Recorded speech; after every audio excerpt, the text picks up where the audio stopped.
ഷിരൂർ ദൌത്യത്തിലെ നിർണായകമായ 12ാം നാൾ എന്ന് വേണം ഇന്നത്തെ ദിവസത്തെ നമുക്ക് വിശേഷിപ്പിക്കാൻ. കാരണം കഴിഞ്ഞ 12 ദിവസത്തിൽ ഇതാദ്യമായിട്ടാണ് പുഴയിൽ ഇറങ്ങിയുള്ള പരിശോധന നടക്കുന്നതെന്ന് എന്നത് തന്നെയാണ് ഇതിന്റെ ഏറ്റവും പ്രധാനപ്പെട്ട കാര്യം. നോക്കൂ, നമ്മൾ ഈ പരിശോധന നടക്കുന്ന പ്രദേശത്തിന് തൊട്ടടുത്ത് തന്നെയാണുള്ളത്. അതായത് ഈ ദുരന്തമുണ്ടായ അപകടമുണ്ടായ സ്ഥലത്തിന് നേരെ ആ ഭാഗത്ത് തന്നെയാണ് നമ്മളിപ്പോൾ ഉള്ളത്. ഇവിടെ ഈ പുഴയുടെ കരയിൽ നിന്ന് 132 മീറ്റർ മാറി ആ കാണുന്ന മൺകൂനയ്ക്ക് അരികിലായിട്ടാണ് ഏറ്റവും ഒടുവിലെ സിഗ്നൽ ലഭിക്കുന്നത്.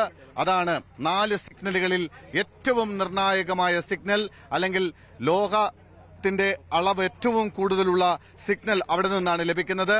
സ്വാഭാവികമായും അവിടെ തന്നെയാണ് ട്രക്ക് ഉള്ളതെന്ന നിഗമനത്തിലാണ് ഡ്രോൺ പരിശോധിച്ച സംഘം ഉള്ളത്.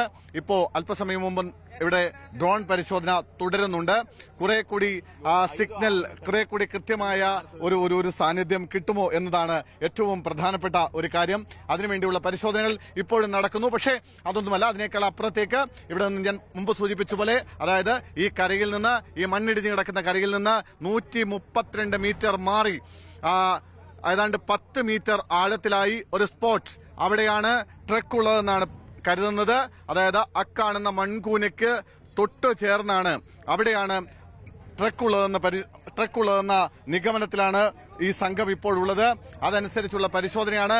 പല ഘട്ടത്തിൽ പലതരത്തിലുള്ള ആധുനിക ഉപകരണങ്ങളൊക്കെ കൊണ്ടുവന്ന് പല ഘട്ടത്തിലുള്ള പരിശോധനകൾ പലപ്പോഴുമായി നടത്തി.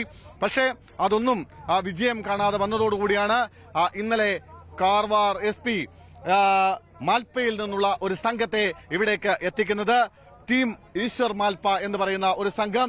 നേരത്തെ അവർ കടലിന്റെ മക്കളാണ്, ഉടുപ്പി സ്വദേശികളാണ്. ഉടുപ്പിക്കടുത്താണ് ഈ മാൽപ്പ എന്ന് പറയുന്ന തീരദേശ ഗ്രാമം. കടലിനോട് പൊരുതി കടലിന്റെ മക്കളായി വളർന്നു വന്നവരാണ് ഈ മാൽപ്പെ സന്നദ്ധ സംഘം. അവർ ഇതിലും വലിയ അനവധിയായിട്ടുള്ള ആഴങ്ങളിൽ പരിശോധിച്ച് നേരത്തെ നിരവധി മനുഷ്യരുടെ ജീവൻ രക്ഷപ്പെടുത്തി നിരവധി മൃതദേഹങ്ങളൊക്കെ കണ്ടെടുത്തിട്ടുള്ള പാരമ്പര്യമുള്ള പഴയ ചരിത്രമുള്ള ആളുകളാണ്. ആ സംഘത്തെ കാർവാർ SP ഇവിടേക്ക് വിളിക്കുന്നു. അദ്ദേഹത്തിന്റെ നിർദ്ദേശപ്രകാരം ടീം ഇവിടേക്ക് എത്തുന്നു. അവർ രാവിലെ എത്തിക്കഴിഞ്ഞപ്പോൾ ഉണ്ടായ വലിയ പ്രതിസന്ധി, ഇവർക്ക് എവിടെയെങ്കിലും ഒന്ന് നിന്ന് നങ്കൂരമിട്ട് നിന്ന് വേണം പുഴയിലേക്ക് ഡൈവ് ചെയ്യാൻ. അതിന്റെ പ്രതിസന്ധിയാണ്. അതിന് ചില ഉപകരണങ്ങൾ, ചില പ്രത്യേകതരം ബോട്ടുകളൊക്കെ എത്തിക്കാനുള്ള തീരുമാനമുണ്ടായി. പക്ഷേ അതെത്താൻ സാങ്കേതികമായി നിരവധി പ്രശ്നങ്ങളുണ്ടായി, നിരവധി വിഷയങ്ങളുണ്ടായി. അതേ തുടർന്ന് ഒടുവിൽ അവർ അവരുടെ അവസാന ആയുധം പുറത്തെടുത്തു എന്ന് നമുക്ക് പറയാം. അതായത് ആ മത്സ്യത്തൊഴിലാളികൾ കുന്താപുരത്ത് നിന്ന് 5 or 6 ഇപ്പൊ നമുക്ക് നിലവിലത് കാണാൻ കഴിയുന്നുണ്ട്. 5 മത്സ്യബന്ധന ബോട്ടുകൾ ഇപ്പോൾ തന്നെ നമുക്ക് നമ്മുടെ കൺമുന്നിൽ കാണാൻ കഴിയുന്നുണ്ട്. ആ മത്സ്യബന്ധന ബോട്ടുകൾ എത്തിക്കുന്നു. ആ മത്സ്യബന്ധന ബോട്ടുകളുമായി എത്തുന്ന സംഘം യമഹ എഞ്ചിൻ ഘടിപ്പിച്ച മത്സ്യബന്ധന ബോട്ടുകളാണ്. ആ ബോട്ടിൽ അവർ ഈ സ്ഥലത്തേക്ക് എത്തുന്നു, ഈ സ്പോട്ടിലേക്ക് എത്തുന്നു.